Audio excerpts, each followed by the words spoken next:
Yes guys, welcome back to another video. Welcome to the George Benson Football Channel for 6 things that we learned from Chelsea Football Club 2, Tottenham Hotspur 2 at Stamford Bridge in the final pre-season friendly that we're going to be seeing. There's a behind closed doors friendly supposedly on the 8th of August, and then Chelsea have Villarreal in Ireland next week in the Super Cup. We've also then got the small matter of playing a game against Crystal Palace in the Premier League. The season's about to begin.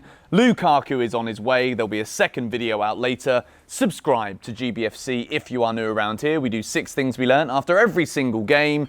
Green lights, yellow lights, red lights. Green is good. Yellow is it's kind of on the fence. We can work on it. Red is bad. And today we are going to begin this 6 things we learnt video with a green box for a man who has scored 5 goals so far in pre-season. Hakim Ziyech. The man was absolutely on fire in that first half in particular yesterday. I thought he was excellent. It wasn't just the 2 goals, which of course we're going to talk about the 2 goals because, well, Chelsea scored twice, Hakim Ziyech scored both of them. Of course, he's going to be the first man that I mention in this video today. Both finishes, absolute arrows into the bottom corner of the net with that wicked left foot of his. We know with Hakim Ziyech on his left foot, you give him an inch of space, he's either going to put in, whip in an incredible cross, or he's going to shoot a goal. And he almost had a hat-trick yesterday, and they would have all been goals that would have been very, very high-quality goals. He bent one in that just went round the post in the first half as well. The first finish, we've seen him do it plenty of times in the Chelsea training videos. I don't know how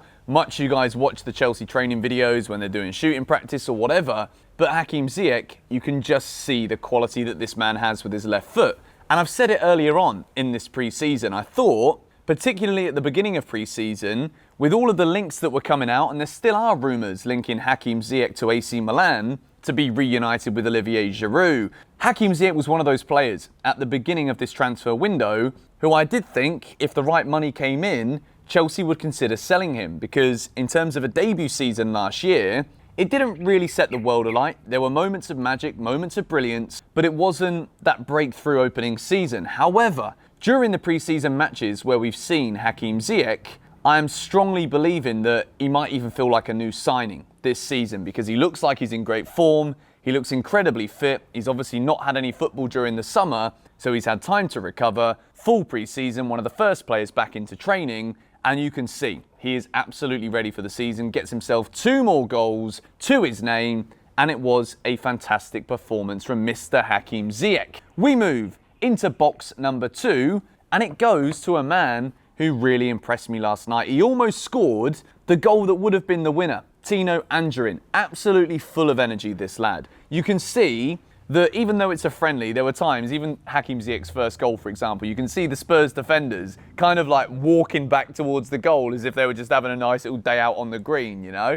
Hakim Ziyech goes in, whips it in, no problem at all. Tino Anjorin is one of those players who knows that even though he's got a European Champions winning medal, which none of the Tottenham players have, at least for Tottenham Hotspur, but Tino Anjorin was giving it absolutely everything, and the run that he made, where the keeper made a very, very good save down to his right-hand side, it deserved a goal. You can see in that one movement that Tino Anjorin had, the power, the pace, the athleticism, and the confidence to go for goal. I thought Tino Anjorin, once again, covered himself in glory in a friendly that was very much split. Chelsea were very good in the first half, kind of dwindled off a little bit in the second, but it is a friendly. As always, we make a ton of changes, but I thought that Tino Anjorin was absolutely brilliant. And I think in terms of looking at Chelsea's squad this season, if he does make it into Thomas Tuchel's squad, it is probably going to be one of those bit part players again where Chelsea are winning 3-0 with 10 minutes to go. We might bring him on for 10 in the Prem.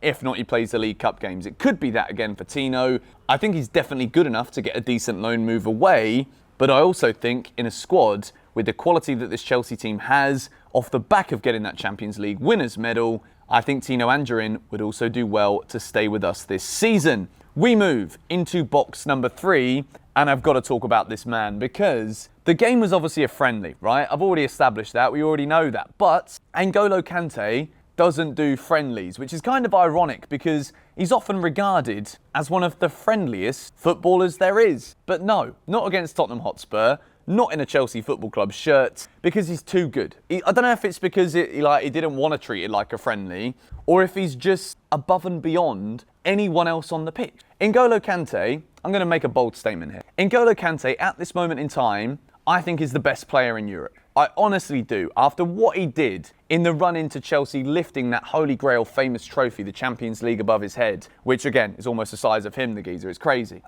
I know it's a friendly, but he just is so good. The tackle to win the ball back when Hakim Ziyech goes ahead to score that first goal. N'Golo Kante is a special, special player. And I think this season, if the Lukaku deal goes over the line, which it's looking more and more likely that it will, again, if Chelsea are going to win the Premier League this season, N'Golo Kante is going to be absolutely pivotal to that, because he's like two players. People that play with N'Golo Kante, they all say the same thing. How does a man of this size do all of these things that he does so effortlessly, so perfectly, and he's just a phenomenon of a footballer. He's a phenomenon of a geezer, and N'Golo Kante had to get a box in this video. I thought he was excellent. Good to see him back fit again too, because there were times, particularly at the beginning of last season, where I felt as though between us winning the Europa League, beginning of last season, the whole of the season before, I think we didn't see the best of N'Golo Kante, because he kept being rushed back from injuries, because we didn't have the confidence in the Chelsea midfield. Now that we've got Jorginho firing on all cylinders, Mateo Kovacic, we know how useful of a player he can be. N'Golo Kante, in the second half of last season, showed with a manager who is a tactician, who can deploy him in the right areas with the right roles and things to do, he is just a formidable opponent to face. And N'Golo Kante was excellent, gets himself a green box, and we move into box number 4. And again, I have been incredibly impressed during this pre-season with Trevor Chalobah. I put him in a box with Dujon Sterling for the game against Arsenal because I thought he was absolutely excellent. However, he gets a box of his own for this one here today, and there's a lot of talk at the moment about the Jules Koundé deal potentially falling through. Kurt Zouma's potentially rejected West Ham United because he wants to stay at Chelsea and he doesn't see it as a feasible move for him.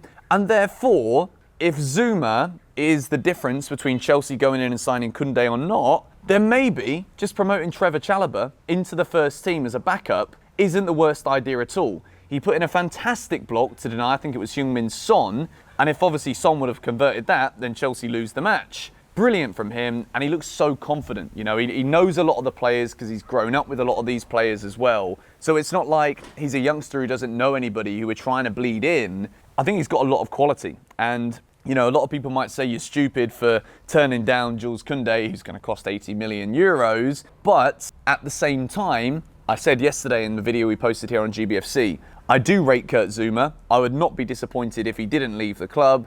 And as great as Jules Koundé is, and I think he'd be a wonderful signing, if Chelsea are put off by Sevilla's asking price and Sevilla are unwilling to budge, which we've seen with plenty of clubs in Europe this summer, then if Trevor Chalobah has to be a man that we call upon once in a while, I wouldn't be too miffed off about it. The door's going to bloody break in a second, but I think we're going to leave it and call it a day for now. We move into box number 5, and I don't want to focus on too many negatives, but Bakayoko. And the reason I want to talk about Bakayoko is because I think every time I see him play in a Chelsea shirt, he does himself even less favours than what he'd done before to help him get himself a decent move away. There are talks at the moment that Napoli have reopened their interest in Bakayoko again.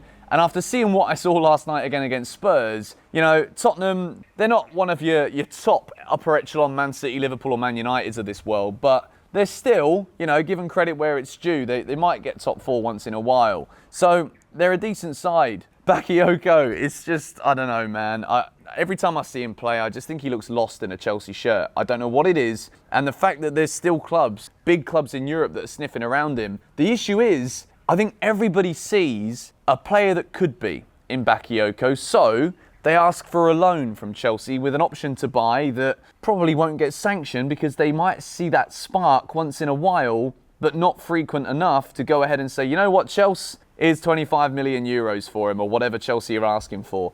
I do believe somewhere in Bakayoko there's a good player who could really do very well either back in the French league or at like a Champions League challenging club in Italy or something. But at Chelsea, even though we only see him in friendlies these days, I just don't like what I see from the performance of the player. So enough of the red boxes. We move into box number 6, and it is in fact a green box for the fact that once again, minutes on the clock as the door's going to slam. Is it going to snap? No, it's not. Minutes on the clock again for some of the big players. N'Golo Kante back. Amazing to see. Timo Werner, by the way, very, very good at times in the minutes that he had yesterday. Scored a perfectly legitimate goal. I can't believe it's taken me nearly 11 minutes to say this. Timo Werner's goal is a goal. I don't know what the Lino's been smoking or how many, I don't know how many dollars he was sent from Daniel Levy as he thinks about all the money he's going to get from Harry Kane. I don't know what it was, but it was just a goal, wasn't it? There's no maybes about it, but in the rules of the game, it didn't count. So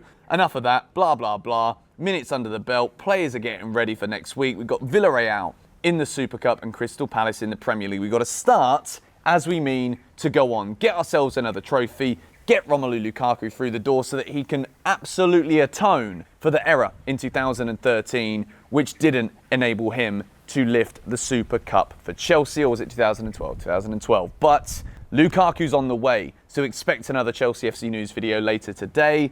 If, because it is Thursday, Friday's tomorrow, if there is any more concrete updates on movements from Chelsea, progressions from Chelsea, there will be emergency videos uploaded here to GBFC for you guys to feast your eyes on. But thank you so much for watching. Subscribe if you are new.